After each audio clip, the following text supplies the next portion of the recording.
Assalamualaikum warahmatullahi wabarakatuh. Perkenalkan, saya Wahyuning Wahidah, Sarjana Teknik, calon guru penggerak angkatan 10 dari SMK Negeri 1 Seragi, Kabupaten Pekalongan. Dalam video kali ini, saya akan memaparkan aksi nyata modul 1.4 tentang budaya positif.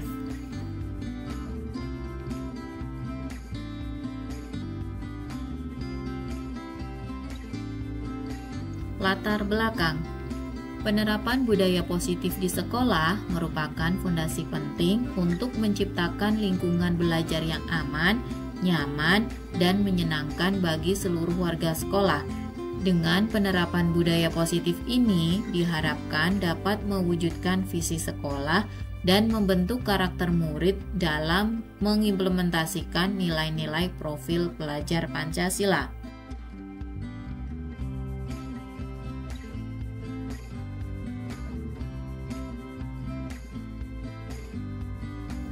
Tujuan aksi nyata. Yang pertama, menciptakan lingkungan belajar yang aman dan nyaman bagi warga sekolah. Yang kedua, menciptakan siswa yang merdeka, memiliki rasa tanggung jawab, dan juga mandiri.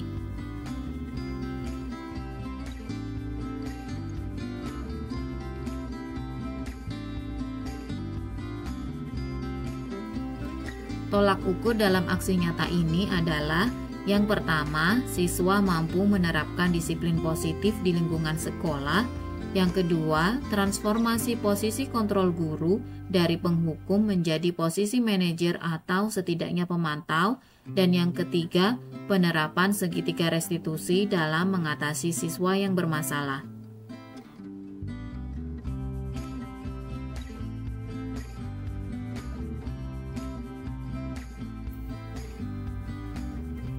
Lini masa tindakan yang dilakukan dalam aksi nyata ini diawali dengan membuat rancangan materi, diikuti dengan sosialisasi pada warga sekolah mengenai disiplin positif, teori kontrol, teori motivasi, hukuman dan penghargaan, posisi kontrol guru, kebutuhan dasar manusia, keyakinan kelas, dan segitiga restitusi. Kemudian diakhiri dengan berkolaborasi dengan guru lain untuk membuat keyakinan kelas pada kelas masing-masing.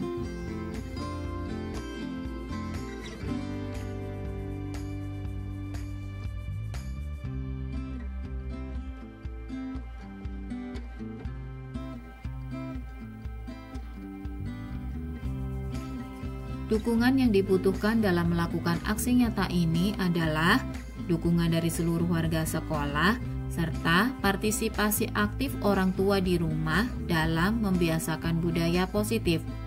Dedikasi seluruh warga sekolah sebagai role model atau teladan bagi peserta didik dalam menanamkan budaya positif di sekolah.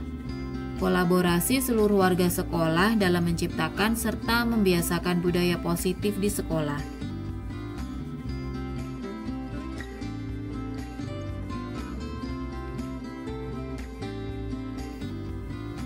Aktivitas.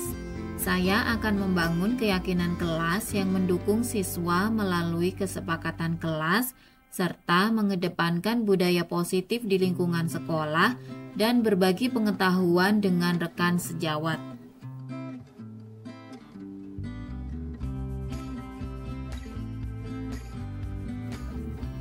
Berikut kegiatan diseminasi budaya positif di SMK Negeri 1 Seragi.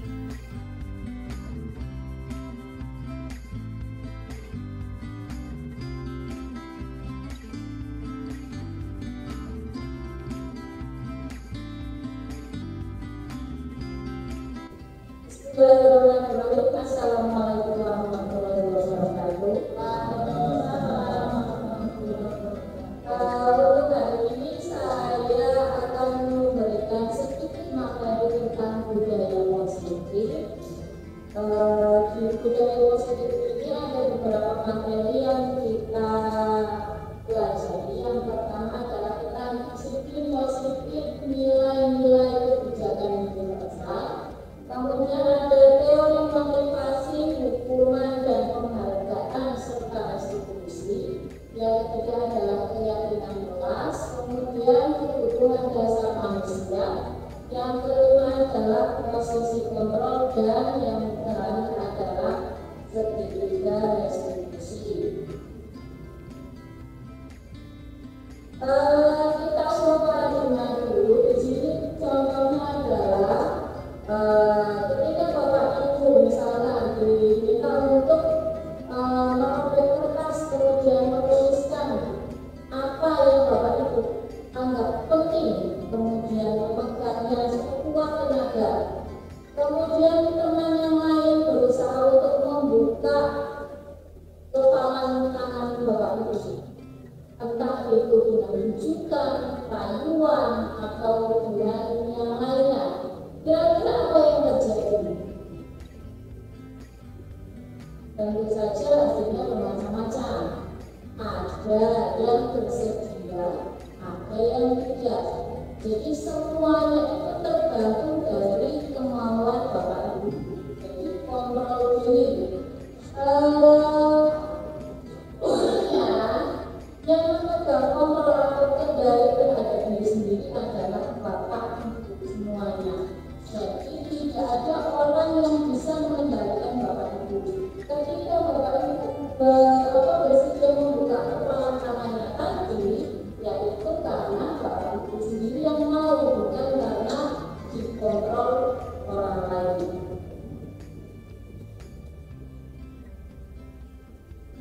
Kemudian untuk paradigma dari kontrol atau dari pilihan, selama ini kita sebagai guru beranggapan bahwa guru dapat mengontrol murid, guru dapat kritik itu bisa membuat orang merasa bersalah, dapat menguatkan karakter, kemudian bahwa semua penguatan positif atau rujukan akan efektif dan bermanfaat.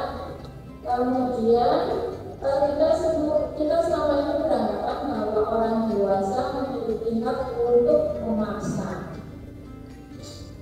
Nah, pada perubahan paradigma stimulus respon dan teori kontrol atau pilihan, di sini Bapak Ibu bisa melihat untuk stimulus respon, kita contohkan kita mencoba mengubah orang agar berpandangan sama dengan kita. Tapi pada kenyataannya, berdasarkan teori kontrol atau pilihan, bahwa kita berusaha memahami pandangan orang lain tentang dunia. Jadi tidak ada orang yang bisa mengubah pandangan kita, tetapi kita yang harus berusaha untuk memahami orang lain. Kemudian perilaku buruk dilihat sebagai suatu kesalahan berdasarkan stimulus dan respon, tapi berdasarkan teori dan kontrol itu semua perilaku pasti memiliki tujuan. Berdasarkan stimulus respon, orang lain bisa mengontrol saya, tapi berdasarkan teori kontrol itu hanya Anda yang bisa mengontrol diri sendiri. Kemudian berdasarkan stimulus respon, saya bisa mengontrol orang lain, tapi berdasarkan teori kontrol bahwa tidak ada yang bisa mengontrol orang lain.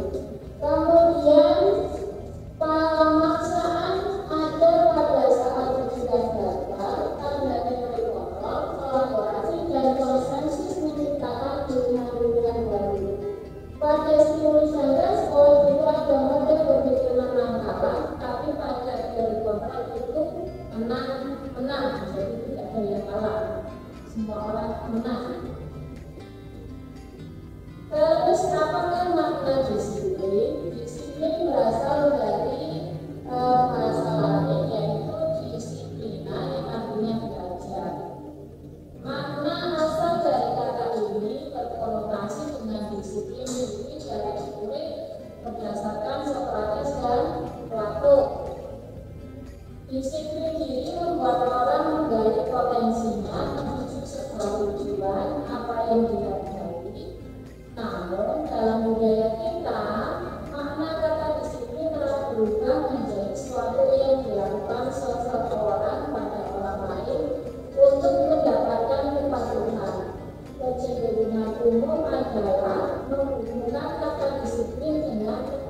pemerintah, akan tetapi juga cara untuk memerintah diri sendiri. Yang berikutnya adalah nilai-nilai kebijakan universal. Nilai-nilai kebijakan adalah sifat-sifat positif manusia yang merupakan tujuan mulia yang ingin dicapai setiap individu. Nilai-nilai tersebut bersifat universal dan lintas bahasa, suku, bangsa, agama maupun latar belakang. Jadi pada nilai kebijakan universal ini, setiap perilaku atau perbuatan memiliki suatu tujuan.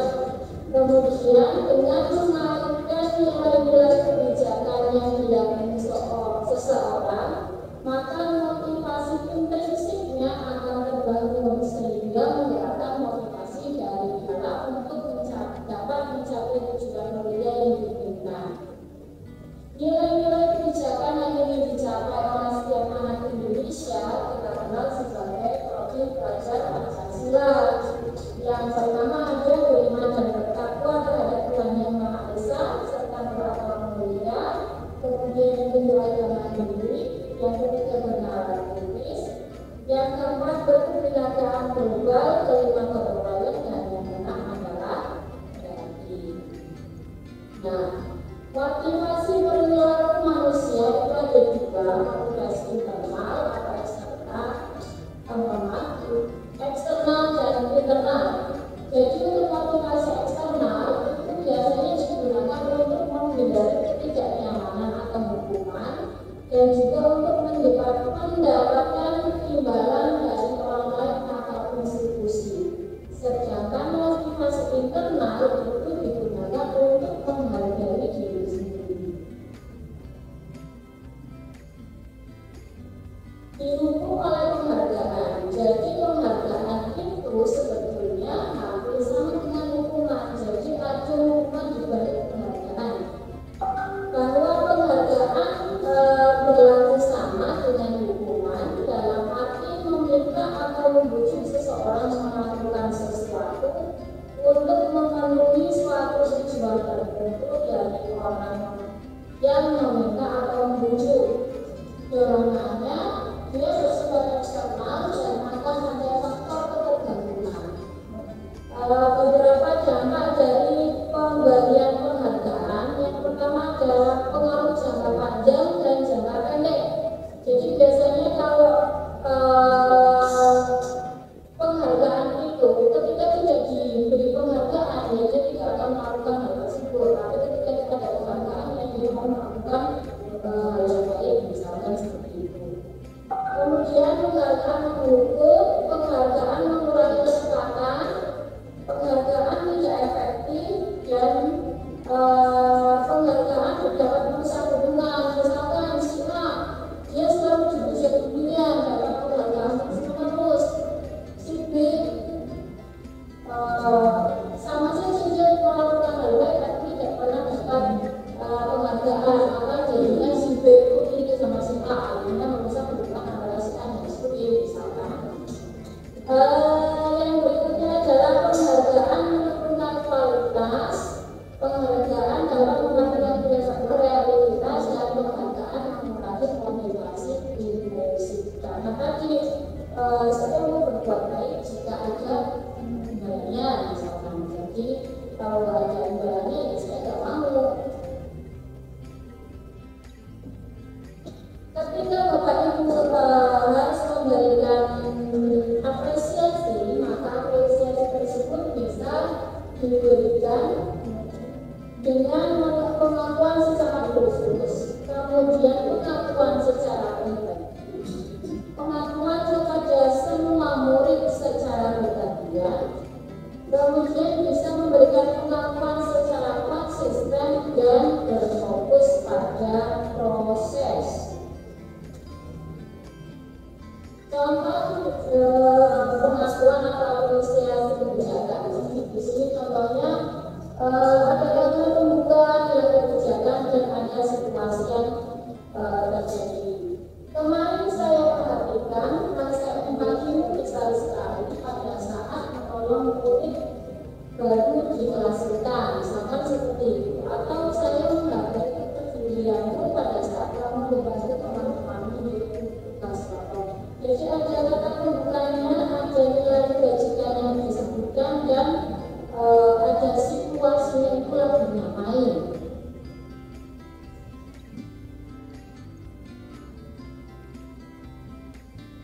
Yang berikutnya adalah perbedaan antara hukuman dan konsekuensi.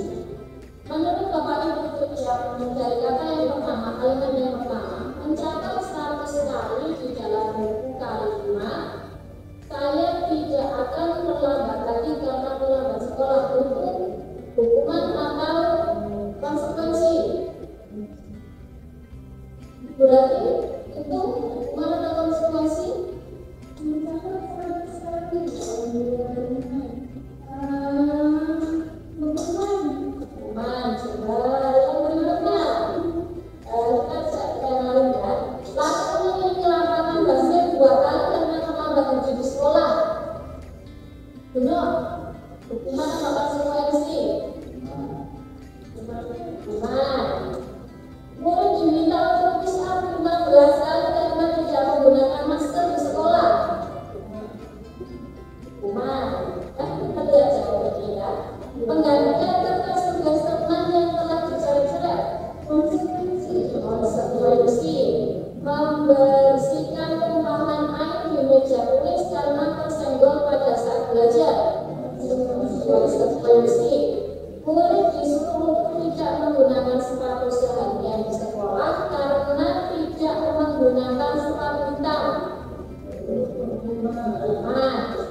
Lalu di lapangan basket 2 kali karena terlambat 10 menit untuk pelajaran BCOK. Mana Nah, yang terakhir adalah konsekuensi. Kenapa konsekuensi? Mungkin kalimatnya hampir sama dengan yang kedua, di lapangan. Tapi perbedaannya adalah yang kedua itu disebabkan karena terlambat sekolah, sedangkan yang terakhir adalah pelajaran BCOK. Ketika mau pelajaran BCOK itu kan harus pemanasan terlebih dahulu ya. Nah, maka dari itu yang katakan di kalimat itu adalah konsekuensi. Kamu terlambat dikerjakan BCOK, konsekuensinya kamu harus melakukan pemanasan sendiri dengan berlatih ke titik lapangan.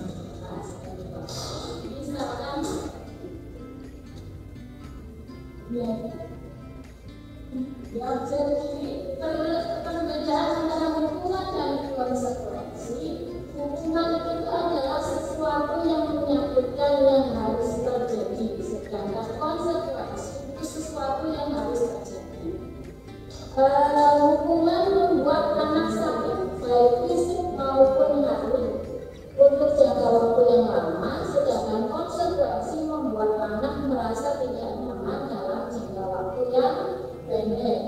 Hukuman akan membuat anak menjadi disiplinan, sedangkan konsekuensi itu anak jadi menghargai disiplin. Hukuman merupakan paksaan, konsekuensi merupakan stimulus yang tanggapan. Hukuman dapat mendorong anak menyadari diri sendiri, sedangkan konsekuensi mendorong anak agar mudah menyesuaikan diri. Kemudian konsep diri yang buruk itu adalah hukuman, konsekuensinya itu konsep diri yang baik.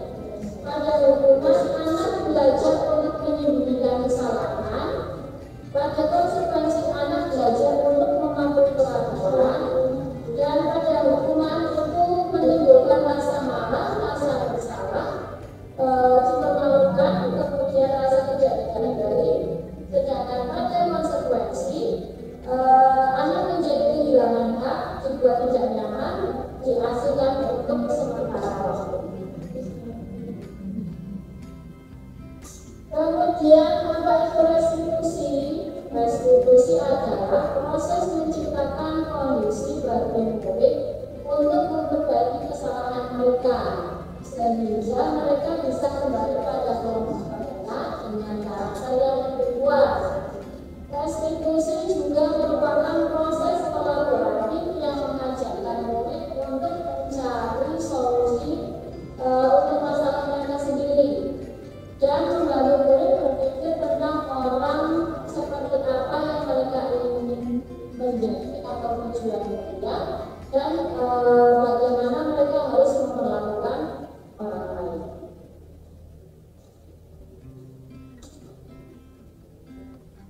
Nah, hukuman itu dia merupakan identitas yang gagal, sedangkan identitas suksesnya adalah disiplin. Disiplin bisa ditegakkan menggunakan konsekuensi juga restitusi.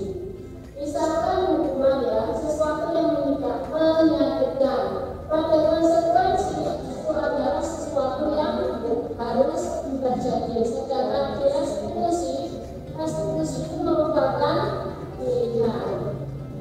Hukuman itu bersifat tidak nyaman untuk murid dan anak untuk jangka waktu yang panjang, sedangkan konsekuensi itu tidak nyaman sama, tapi jangka waktunya lebih pendek. Dan untuk restitusi itu akan memulangkan murid atau siswa dalam jangka waktu yang panjang. Pada hukuman, korban akan mendapatkan keadilan. Pada konsekuensi, korban bisa jadi diabaikan. Kemudian pada restitusi, korban akan mendapatkan ganti. Kemudian pada hukuman, murid atau anak-anak tersakiti. Pada konsekuensi, murid atau anak tidak akan merasa nyaman. Dan pada restitusi itu anak akan merasa mendapatkan penguatan. Pada hukuman itu bisa menimbulkan perilaku yang pasif agresif. Kemudian pada konsekuensi, penguatan hanya bertahan dalam jangka waktu pendek. Pada restitusi masalah bisa terpecahkan. Yang berikutnya adalah pada hukuman, sistem tidak akan berjalan bila murid tidak takut. Jadi bapak itu mau menghukum siswa seperti apa pun tidak menghukum lebih, nggak takut, ya tidak akan terjadi kedisiplinan. Kemudian ketika konsekuensi itu bapak ibu harus melakukan monitoring dan supervisi terus menerus, karena pada konsekuensi biasanya anak ketika ketemu gurunya dia tertib, tapi ketika nggak ketemu gurunya ya dia kembali ke settingan awal. Kemudian pada restitusi itu murid belajar bertanggung jawab untuk perilakunya sendiri. Yang berikutnya adalah pada hukuman berlaku hanya pada sebuah institusi, tidak berlanjut pada kehidupan nyata. Jadi misalkan di sekolah yang tidak sholat dihukum keliling lapangan misalkan, dia sholat di sekolahan, di rumah belum tentu, karena dia hanya patuh peraturan di institusi tersebut. Kemudian kalau pada konsekuensi membantu penerapan kultur peraturan dalam masyarakat. Pada restitusi itu fokus pada pemecahan masalah dalam jangka waktu yang panjang. Pada hukuman biasanya menggunakan kalimat peraturannya adalah terus kamu harus apa gitu. Pada konsekuensi itu ditanyakan apa peraturannya, terus apakah kamu melakukannya, terima kasih dan sebagainya. Pada restitusi kalimat yang biasa digunakan adalah apa yang kamu yakini, kemudian apa yang bisa kamu lakukan untuk memperbaiki masalah. Dan pada hukuman itu bisa membuat murid atau anak menjadikan dari peraturan. Pada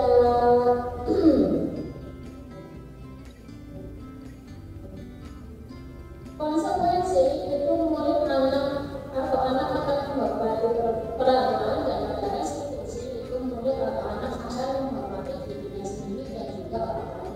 Jadi hukuman itu dia bersifat negatif. Konsekuensi itu tadi bersifat netral dan restitusi itu bersifat positif. Ciri-ciri restitusi yang pertama, bukan untuk menebus kesalahan, namun untuk belajar dari kesalahan. Jadi ketika anak berbuat salah, dia tidak akan diminta untuk menebus kesalahan, tetapi dia akan diminta untuk memperbaiki kesalahannya. Kemudian dengan restitusi itu bisa memperbaiki hubungan. Tawaran bukan paksaan. Kemudian yang keempat adalah menuntut untuk melihat gejala diri, mencari kebutuhan dasar dan mendasari tindakan. Kemudian restitusi diri adalah cara yang paling baik. Restitusi fokus pada karakter bukan tindakan. Restitusi fokus pada solusi dan kembali pada restitusi mengembalikan murid yang berbuat salah kepada kelompoknya. Sehingga dengan restitusi ini murid akan diterima kembali kelompoknya ketika melakukan kesalahan. Keyakinan kelas. Mengapa tidak peraturan? Mengapa harus ada keyakinan kelas? Di sini ada tiga pertanyaan. Mengapa kita memiliki peraturan harus menggunakan helm bila mengendarai kendaraan roda dua?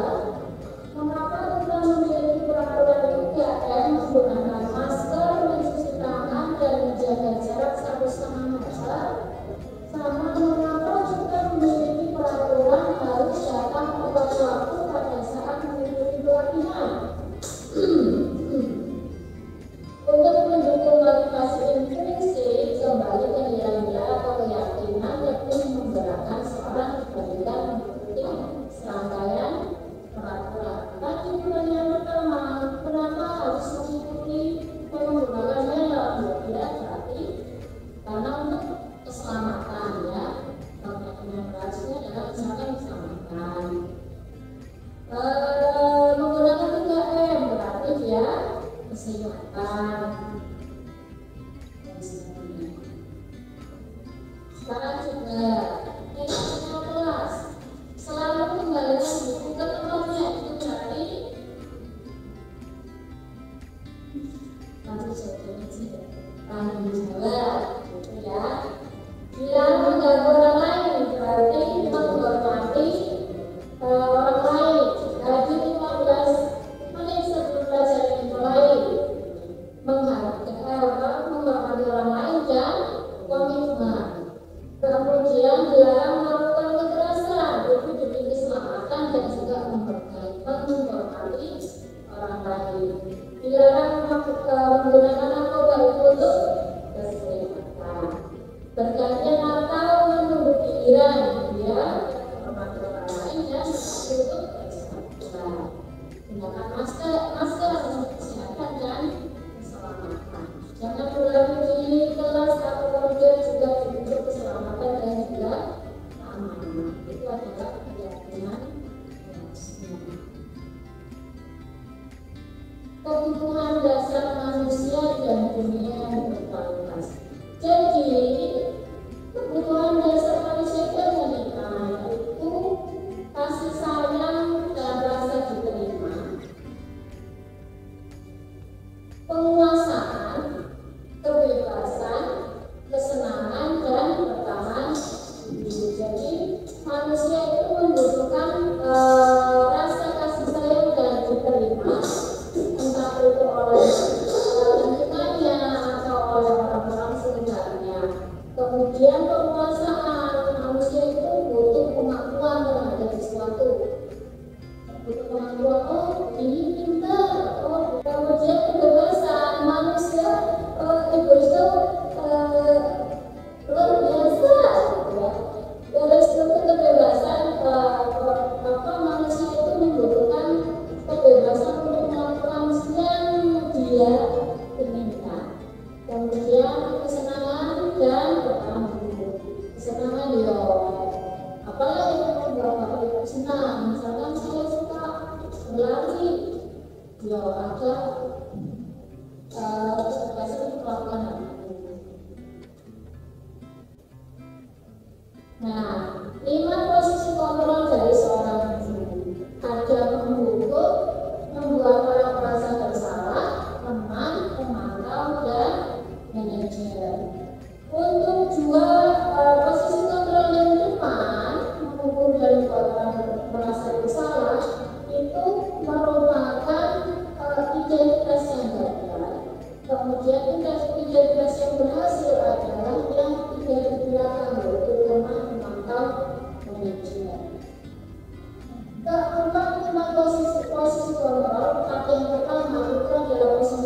kontrol dari luar, sedangkan yang kontrol diri itu hanya yang manajer.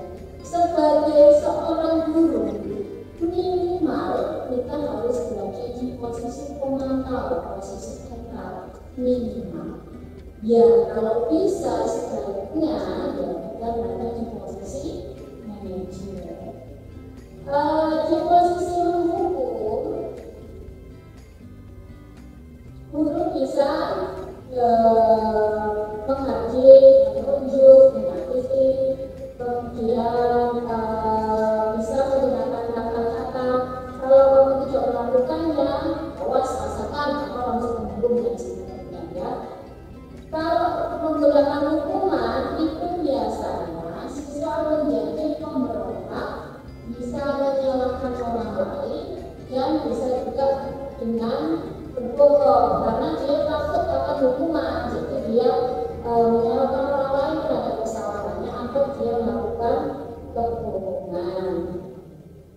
Kemudian dampaknya itu murid bisa jadi malah mengulangi kesalahan tersebut dan mengulangi kesalahan.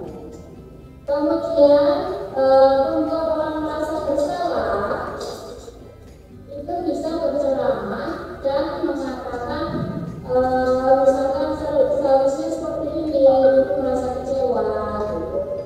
Kata-kata yang biasa digunakan adalah kamu seharusnya sudah tahu itu jelas sekali mengatakannya, itu stres dan sebagainya.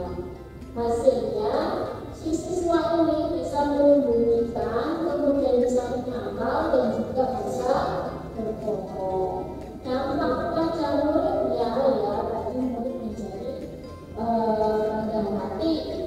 Kemudian ketika menjadi posisi kontrol teman, guru bisa membuat alasan untuk dirinya sendiri, kemudian bisa berkata dengan lemah lembut, ayolah lakukan diri ibu dan sebagainya. Hasilnya murid malah jadi ketergantungan terhadap guru tersebut. Dampaknya murid menjadi lemah, tidak mandiri dan tadi ketergantungan. Jadi murid akan berbuat baik ketika bersama guru, tapi ketika bersama guru lain belum tentu dia akan melakukannya. Ketika di posisi pemantau itu guru akan menghitung dan mengukur, bertanya apa peraturannya, kemudian hasilnya si siswa ini akan menyesuaikan diri bila diawasi. Tapi dampak pada muridnya, dia menitibatkan pada sanksi atau hadiah untuk dirinya sendiri. Jadi dia takut hanya karena sanksi atau karena ini hadiah saja. Sedangkan jika di posisi manajer, guru itu akan mengajukan pertanyaan-pertanyaan, bisa dengan berkata apa yang kita yakini, kemudian apa yang bisa kamu kerjakan untuk memperbaiki masalah ini. Di sini murid akan mengevaluasi diri dan mencari cara bagaimana dia memperbaiki situasi tersebut. Di sini contohnya pertama perlambatan di posisi pembukuan dengan nada ini berkata terlambat lagi, masih terlambat lagi, selalu dapat terlambat, kapan bisa dilakukan waktu. Kemungkinan murid akan marah, akan mendendam, atau bahkan bersifat agresif. Bisa jadi sesudah kembali duduk, murid tersebut menjaga gurunya, menjaganya. Lebih parah lagi ketika dia pulang sekolah, dia membawa paku, di karena dia merasa sendirian, terus ya. Kemudian membuat merasa bermasalah, itu biasanya menggunakan nada memelas, halus, sedikit. Contohnya di sini, Adi, kamu ini bagaimana ya? Kamu sudah berjanji dengan ibu tidak akan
Di posisi memantau, kalau di posisi memantau dia lebih melihat ke arah aturan ya. Jadi misalkan terlambat itu di buku peraturannya bagaimana, konsekuensinya apa, misalnya dapat poin 10 misalnya seperti itu ya. Jadi mereka akan memahami konsekuensi yang harus dijalankan karena telah melanggar suatu peraturan sekolah, tidak menunjukkan suatu emosi yang berbeda, menjadi marah atau membuat merasa bersalah. Boleh tetap dibuat tidak nyaman dengan harus berjalan kelas pada waktu yang istirahat dan mengerjakan tugas.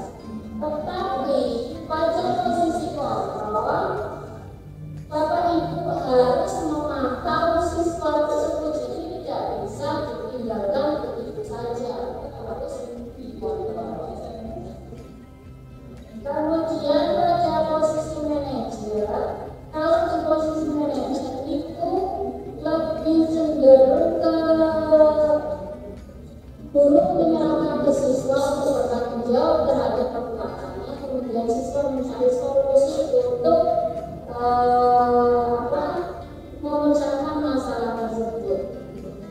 Pada posisi manajer, suara guru sebenarnya tulus, tidak perlu marah, tidak perlu menunjukkan suara, apalagi menunjuk-nunjuk jari ke murid, bercak pinggang, atau bersikap seolah-olah menyesal, tampak sedih sekali akan perbuatan sulit ataupun bersinggah pulau menempatkan diri sebagai manusia. Fokus pada murid bukan untuk membahagiakan guru atau orang tua. Murid sudah mengetahui adanya sesuatu yang bermasalah dan sesuatu yang terjadi. Bila posisi guru mengambil posisi pemantau, guru akan melihat apa konsekuensinya pada peraturannya. Namun pada posisi manajer, guru akan mengembalikan tanggung jawab pada murid untuk mencari jalan keluar permasalahannya. Tentu saja dengan bimbingan guru. Kemudian misalkan ada pertanyaan, saya kecewa sekali dengan kamu, itu dia berarti pada posisi membuat orang merasa bersalah. Kemudian kamu tidak pernah benar melakukannya, itu di posisi pembunuh. Ayolah lakukan dari posisi teman. Apakah kamu mampu mendapatkan stiker bintang hari ini? Itu ada di posisi pemantau. Bagaimana kamu bisa menyelesaikan masalah ini? Itu ada di posisi manajer. Dan kamu selalu paling terakhir itu ada di posisi pembunuh. Kita sebagai guru itu harus bergerak di antara pemantau dan manajer. Jadi usahakan bahwa guru menjadi berada di posisi pemantau, minimal pemantau atau lebih bagusnya adalah manajer.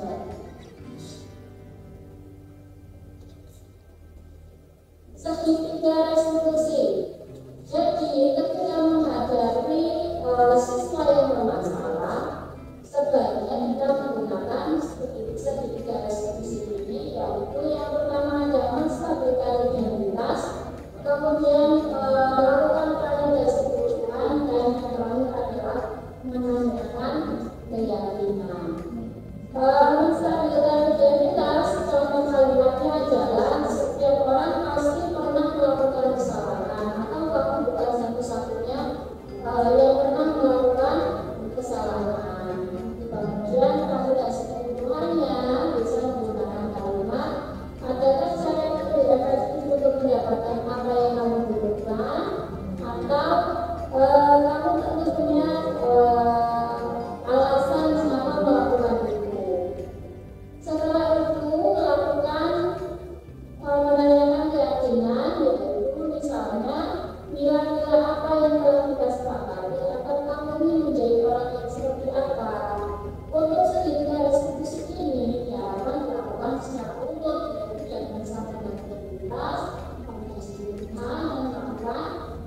menanyakan banyak pembina. Misalkan mau dimulai dari keluarga kedua ya juga menanyakan banyak pembina walaupun pada kenyataannya ya kadang dia maksud saya menstabilkan identitas. Tujuannya adalah untuk membuat anak merasa gagal karena berbuat salah, menjadi positif terhadap dirinya. Guru bisa berkata, berbuat salah itu hal yang manusiawi. Kemudian tidak ada manusia yang sempurna. Cara ini juga berbuat salah. Kita pasti bisa menyelesaikan permasalahan ini. Bisa juga menggunakan bahwa ibu tidak tertarik untuk mencari tahu siapa yang benar, siapa yang salah. Karena ibu lebih tertarik untuk menyelesaikan masalah. Kemudian bisa juga dengan perkataan kalau kamu menyalahkan dirimu sendiri terus, apakah kamu bisa capai pada diri sendiri? Langkah selanjutnya adalah validasi lingkungan. Tujuannya membantu murid mengenali disiplin atau kebutuhan dasar yang ingin dipenuhinya ketika melakukan salah itu. Pada dasarnya, setiap tindakan manusia tujuannya adalah memenuhi disiplin ini. Apakah itu power, obedience, love and belonging, fun, atau survival. Guru bisa berkata, kamu bisa saja kan melakukan hal yang lebih buruk, tapi kamu tidak melakukannya kan? Kemudian kamu pasti punya alasan mengapa melakukannya.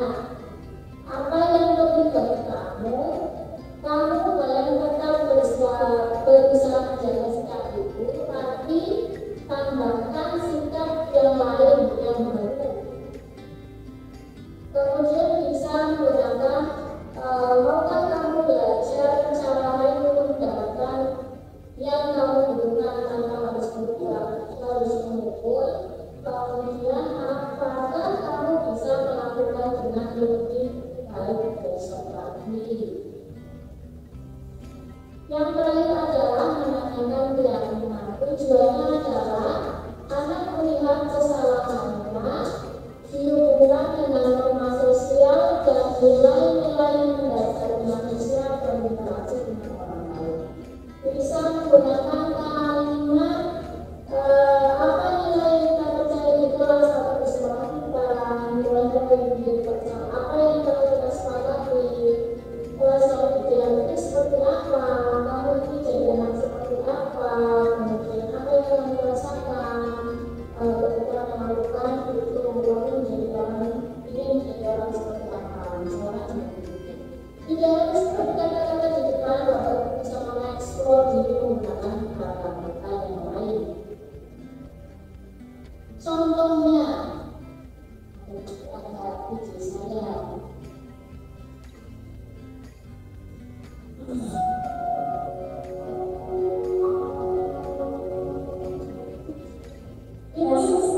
Saya kurang tahu benar atau salah, mungkin bisa dikoreksi nanti Bu. Kasusnya adalah anak yang mencoba.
Pasca, kira-kira apa yang kamu bisa lakukan untuk memperbaiki situasi ini dan menjamin agar tidak terulang kembali?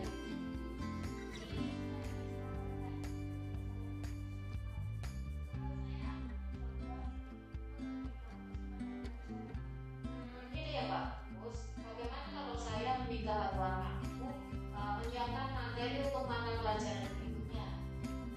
Mungkin hal ini bisa membantu kamu untuk merasa lebih dilibatkan dalam pelajaran dan juga bisa merubah pandangan kamu terhadap pelajaran.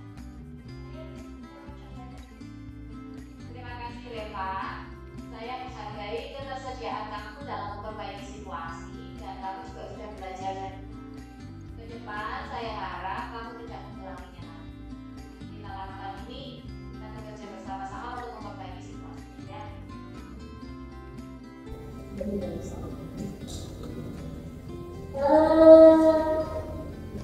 Kurang lebih seperti itu. Jadi ketika restitusi menggunakan digital itu tujuannya adalah mencari solusi, tidak mencari siapa yang benar, siapa yang salah, tapi kita memecahkan masalah bersama dengan siswa. Jadi siswa itu merasa bertanggung jawab atas kesalahannya dia, sehingga dia bisa mengungkapkan kira-kira apa yang bisa dia lakukan ketika dia berbuat salah untuk memperbaiki permasalahan yang dia munculkan.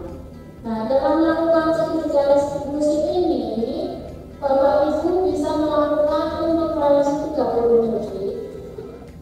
Intervensi ini bisa membantu murid kembali ke tujuan semula dengan cukup singkat dan dengan cara non-konfrontatif, bisa menggunakan pertanyaan-pertanyaan yang biasa dikemukakan oleh seorang pemantau atau manajer.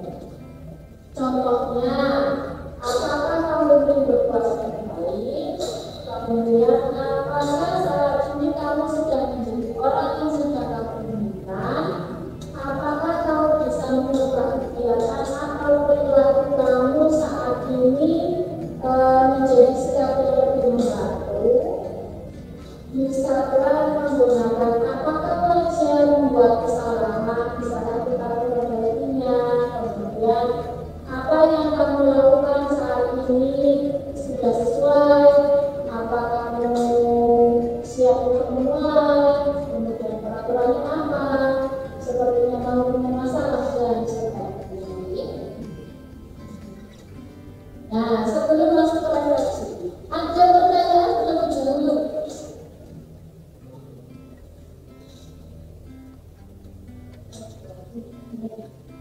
Silakan ini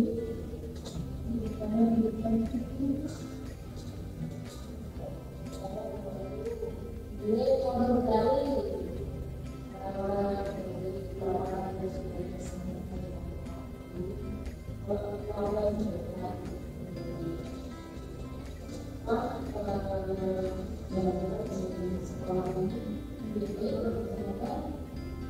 dengan fenomena yang seperti itu dengan kondisi anak-anak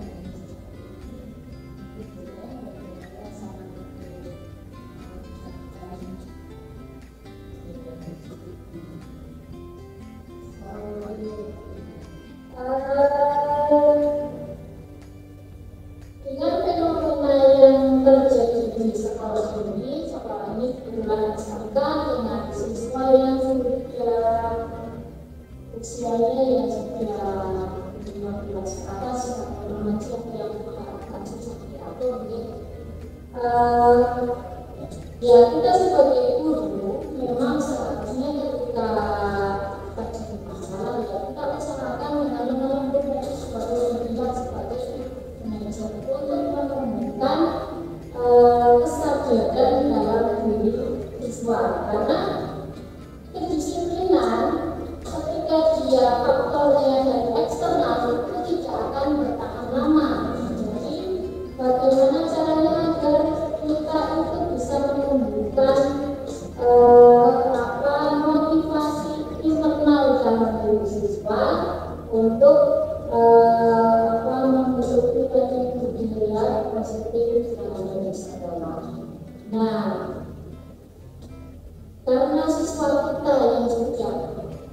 usia remaja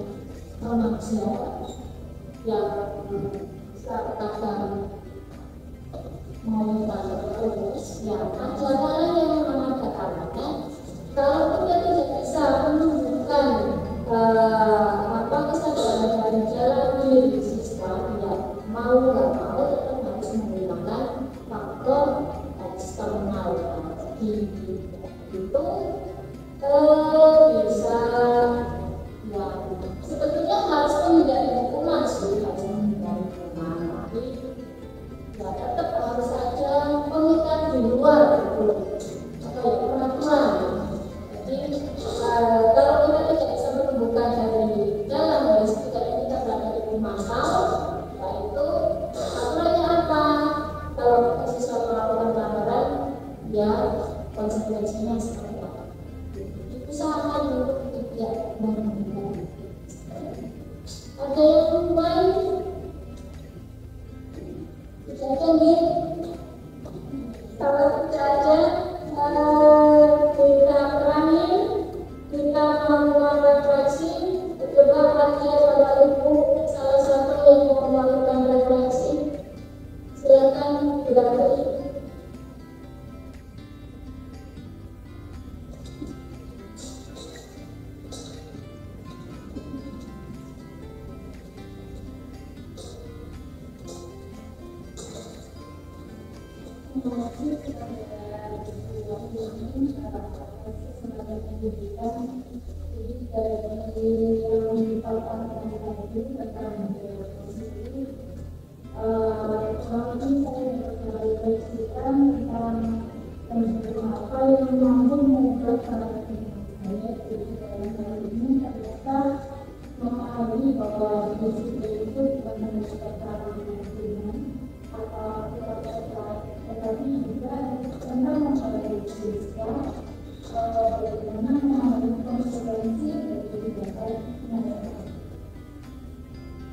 Kemudian perasaan apa yang muncul selama mobilisasi ini? Tadi bisa ya sudah bisa dapat ini. Itu saya merasa seperti senang mobilisasi ini dan mampu merefleksi diri. Ternyata selama ini itu saya di posisi yang seperti apa. Nah, menyambung ke pertanyaan yang berikutnya, pernah menjadi seperti apa yang saya lakukan selama ini. Jadi dari pemaparan tadi itu saya merasa mungkin belum sepenuhnya sebagai posisi yang berhasil yang disampaikan itu ada juga posisi yang berhasil itu ya Bu. Kalau saya masih ada coba menunggu ada keluar sebagai posisi tengahnya ada tapi juga berbeda. Nah, ini kedepannya saya berharap si mampu menjadi yang mampu menjadikan posisi manajer, karena dengan posisi manajer itu posisi tersebut itu tanpa pun kita silakan untuk mempertanggungjawabkan perilakunya. Jadi di sini itu murid itu punya apa ya, yang dibicarakan bukan punya motivasi intrinsik benar-benar dari dalam diri mereka bagaimana mampu untuk mengikuti budaya positif mengadili lingkungan sekolah mereka. Mungkin seperti itu. Terima kasih.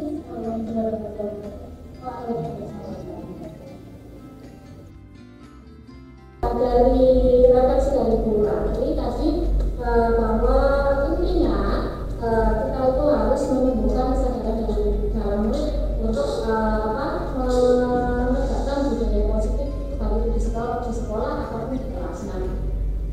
Diharapkan budaya positif ini tidak hanya terjadi di sekolahan, tetapi di lingkungan tempat tinggal, di lingkungan keluarga juga. Kemudian sebagai seorang guru, diusahakan kita berada di posisi manajer atau minimal di posisi memantau. Ketika kita di posisi manajer, kita melatih anak untuk mandiri dan lebih bertanggung jawab terhadap apa yang dia lakukan. Begitu